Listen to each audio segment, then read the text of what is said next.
പഠിച്ചാലും മറന്നു പോകാത്ത രീതിയിൽ സങ്കരയിന വിത്തുകൾ നിങ്ങൾക്ക് പഠിക്കണം.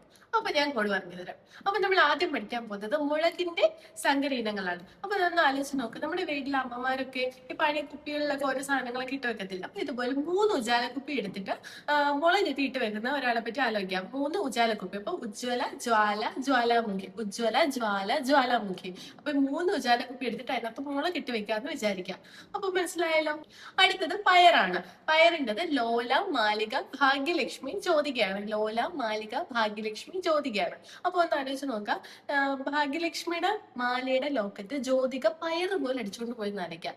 ഭാഗ്യലക്ഷ്മിയുടെ മാലയുടെ ലോക്കറ്റ് പയറ് പോലെ ജ്യോതിക അടിച്ചുകൊണ്ട് പോയി നനയ്ക്കാം.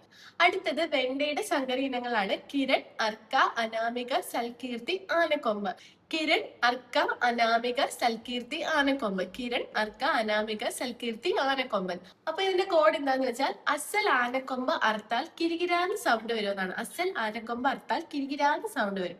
അപ്പൊ അസൽ ആനക്കൊമ്പ് അർത്താൽ കിരികിരാന്ന് സൗണ്ട് വരും. അപ്പൊ അസൽ എന്ന് പറയുമ്പോ അനാമിക, പിന്നെ സൽകീർത്തി. അപ്പൊ അസൽ അസൽ ആനക്കൊമ്പ് ആനക്കൊമ്പൻ, അർത്താൽ അർക്ക അർത്താൽ കിരികിരാന്ന് സൗണ്ട് വരും.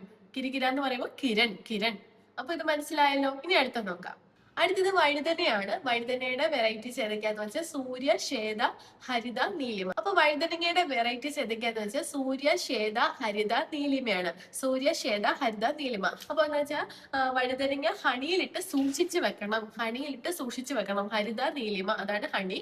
സൂക്ഷിച്ചു വെക്കണം. സൂര്യ അതേപോലെ ശ്വേത സൂക്ഷിച്ചു വെക്കണം. സൂര്യ, ശ്വേത. അപ്പൊ അത് മനസ്സിലായല്ലോ. ഇനി അടുത്ത നോക്കാം. അടുത്തത് തെങ്ങിന്റെ വെറൈറ്റി ആണ്. തെങ്ങിൽ കയറുന്ന കാപ്പിരി കൊച്ചിന് 2 ലക്ഷം ചന്ദ്രനെ കാണാം. തെങ്ങിൽ കയറുന്ന കാപ്പിരി കൊച്ചിന് 2 ലക്ഷം ചന്ദ്രനെ കാണാം. കാപ്പാടും കൊച്ചിൻ ചേന ആയതുകൊണ്ട് തന്നെ കാപ്പിരി കൊച്ച്.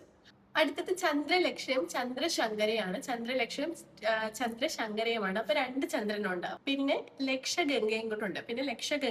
അപ്പൊ ചന്ദ്രലക്ഷ്യം ചന്ദ്രശങ്കരയും പിന്നെ ലക്ഷഗംഗയുണ്ട്. അപ്പൊ 2 ലക്ഷം ചന്ദ്രനെ കാണാന്ന് കൂടെ ഓർക്കുക. അപ്പൊ മനസ്സിലായല്ലോ. അപ്പൊ ഒന്നുകൂടി പറയാം. തെങ്ങിന്റെ വെറൈറ്റി ആയതുകൊണ്ട് തന്നെ തെങ്ങിൽ കയറുന്ന കാപ്പിരി കൊച്ചിന് 2 ലക്ഷം ചന്ദ്രനെ കാണാം. അപ്പൊ അത് മറക്കല്ലേ. അടുത്തത് തക്കാളിയുടെ വെറൈറ്റീസ് ആണ്. തക്കാളിയുടെ സങ്കര ഇനങ്ങൾ ഏതൊക്കെയാണെന്നാണ്. അപ്പൊ തക്കുടു ആണ്. തക്കാളിക്ക് പകരം തക്കുടു എന്ന് പറയുമ്പോൾ തക്കുടു ആനയ്ക്ക് അക്ഷരം എഴുതാൻ മൊത്തം ശക്തി വേണം. തക്കുടു ആനയ്ക്ക് അക്ഷരം എഴുതണം. ഒരു അക്ഷരമെങ്കിലും എഴുതണമെങ്കിൽ അതിന്റെ മൊത്തം ശക്തി വേണം. അങ്ങനെ ആലോചിക്കാം. അപ്പൊ ഇതിന് എങ്ങനെ പഠിക്കാം. അപ്പൊ തക്കുടു ആയതുകൊണ്ടാണ് തക്കാളി.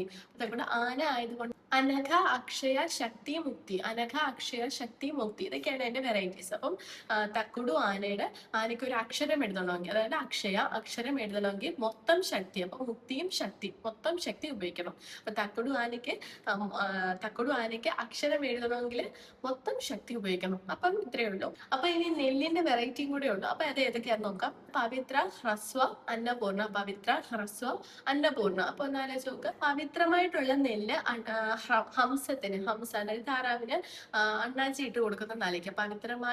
പവിത്രമായ നെല്ല് ഹംസത്തിന് അണ്ണാച്ചി ഇട്ട് കൊടുക്കുന്ന നാലേക്ക്. അപ്പൊ പവിത്ര, അതുപോലെ ഹ്രസ്വ, അന്നപൂർണ. പവിത്ര, ഹ്രസ്വ, അന്നപൂർണ. അപ്പൊ ഇനി മറക്കില്ല. ഇനി നെക്സ്റ്റ് ഏത് കോഡാണ് വേണ്ടതെന്ന് ഒന്ന് കമന്റ് ചെയ്തേക്കൂ.